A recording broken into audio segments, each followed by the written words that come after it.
section was there to facilitate the taxpayer, but because if you have missed out a deadline, then the commissioner had the powers to condone that delay on your part.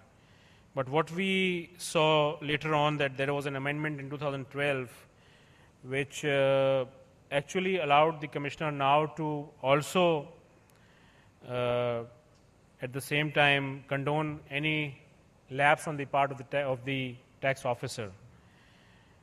So ICAP on its part feels that this could be misused at times against the taxpayers, and the recommendation is that this amendment of 2012, which allows the commissioner to condone any time limit on the tax authorities as well, that should be done away with.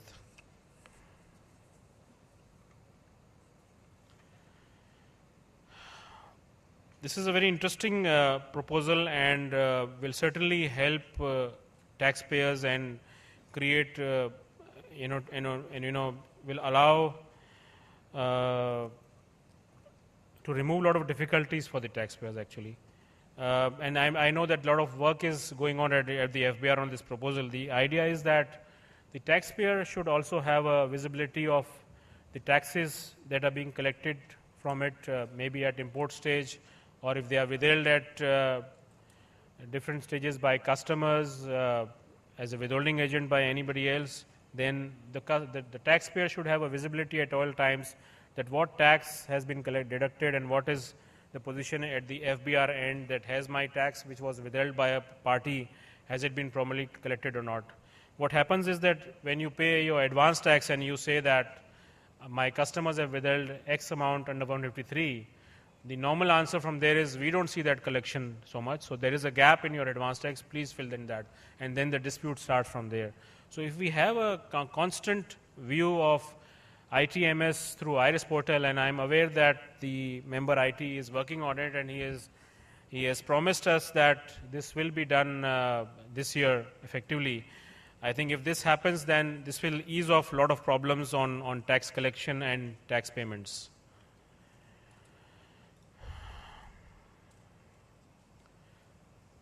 Monitoring of withholding taxes. There is no such heading in the tax law book of this, but there's a section 161 which empowers the officer to go to a withholding agent and ask him that he can seek information from you, that he wants to check whether you have collected the right taxes or not.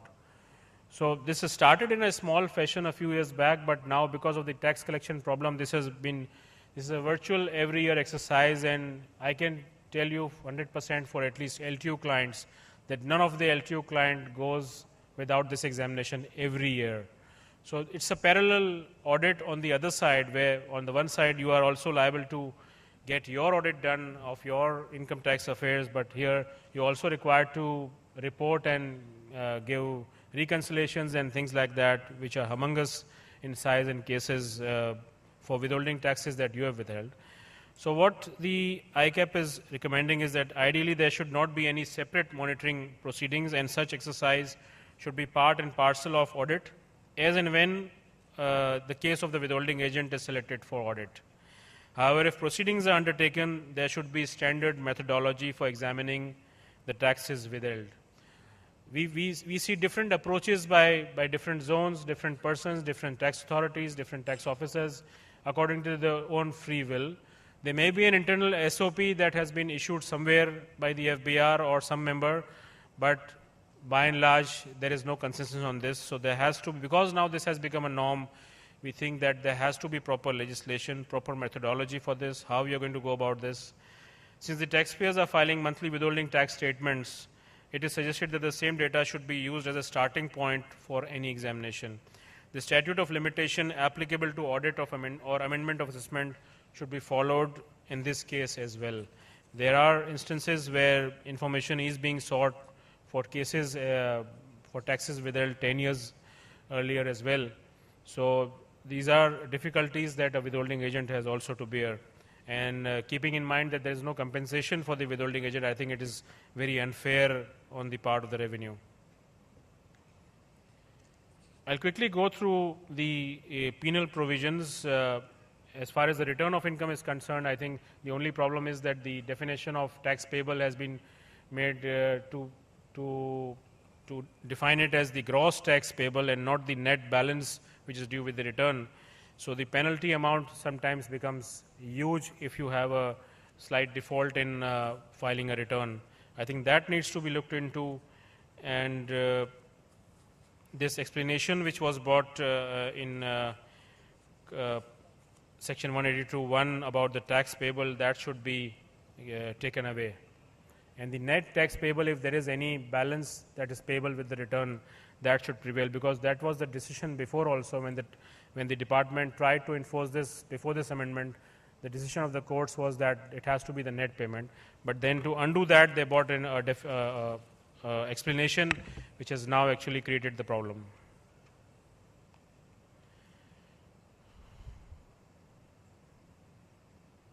Oh my God.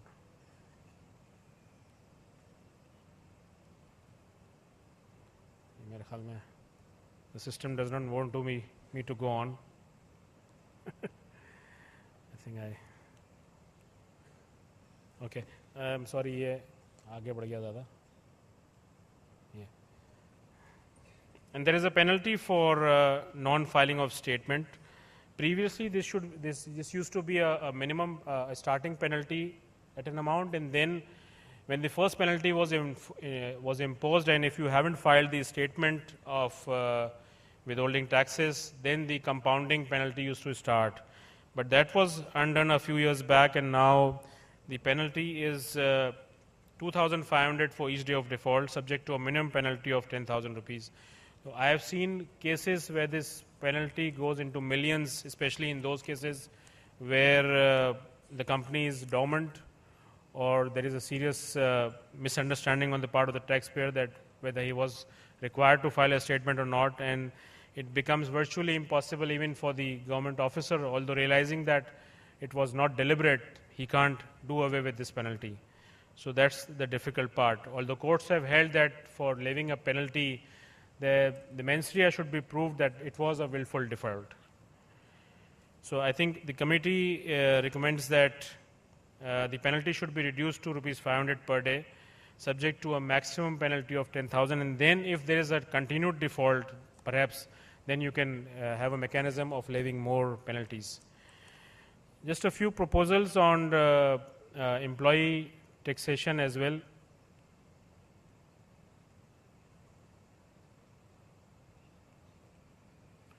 Although there is a main proposal for increasing the threshold as well as reducing the maximum tax rates, but I'll touch upon a few issues, which is taxing of notional interest on loans. The taxation of this notional income is highly unjust, since it taxes the notional income of a salaried person, which is against the basic principle of taxation, since this notional income will never ever be received by the taxpayer.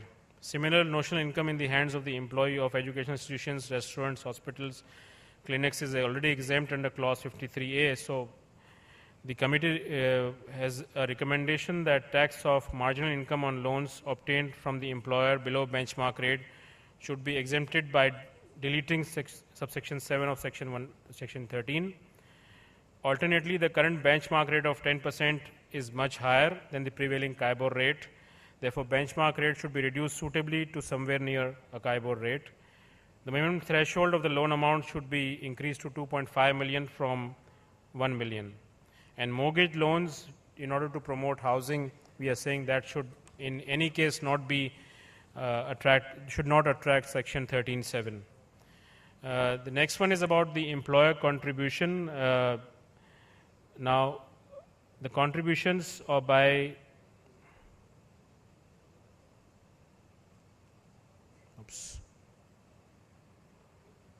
contributions by employer to the employee provident fund in excess of 100,000 used to be taxable. Last year, this minimum threshold was increased to 150,000. But we feel that salary taxation is always on receipt basis, and provident fund is ultimately an exempt receipt. So this demand has been going from the institute as well as other forums that this taxation should not be there, and it should be taken away, or alternately the threshold of 150,000 contribution should be much higher than the existing limit. Then finally, some corrections need to be made in section 149, where currently credits adjustments are allowable while calculating withholding tax from salary. These adjustments are allowed for charitable donations, investments in shares and insurance, and contribution to approved pension fund. But no adjustment is currently allowed for tax credits under section 62A or deductible allowances under section 60C, which is for profit on debt if it's paid by a person, and for educational allowance. So the committee recommends that all deductible allowances under Part 9 of Chapter 3 should be allowed as a allowable deduction, and also all tax credits under Part 10 of Chapter 3 of the Income Tax Ordinance. This was all the selection that I had for my presentation today. I hope that I'm in time and I haven't taken up any time. We'll complete the remaining part. The important ones will be covered by Asif Harun in his presentation. Thank you so much for patiently listening to my submissions. I hope you have found them useful for your information as well. Thank you.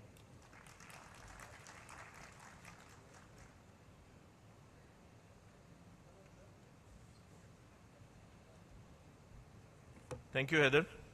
And now we are breaking for namaz, networking, and the tea. And we'll be reassembling at 7 o'clock. And the minister is also expected at 7. So please join us for the tea.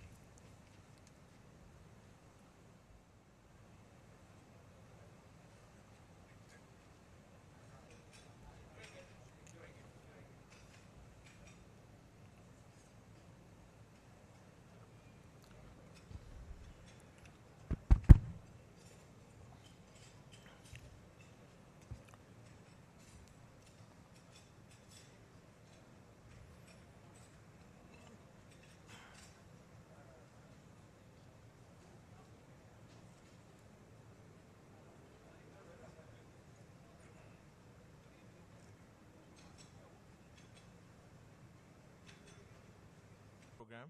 We also have a Federal Honorable Minister with us now. Our Accounts Pakistan and Southern Region Committee. I would like to welcome him in this program, and thank you for gracing this occasion, sir. Starting with the summing up the proposals on the direct and the indirect taxes. Now we have the third presentation in line, which will be done by Asif Harun, partner Ferguson, A.F. Ferguson and Company. And Asif, can you please welcome Asif.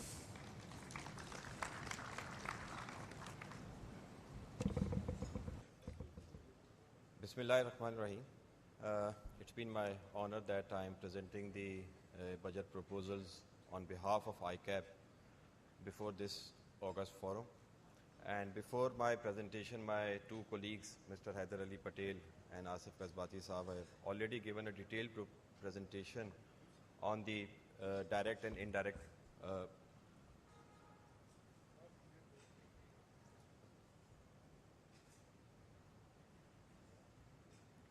Before my presentation, my two colleagues, Mr. Asif Kasbati and Haider Patel, have already given a detailed presentation on the proposals of the ICAP, and they have left for me certain key proposals relating to the direct tax and the indirect tax, which I will give in my presentation.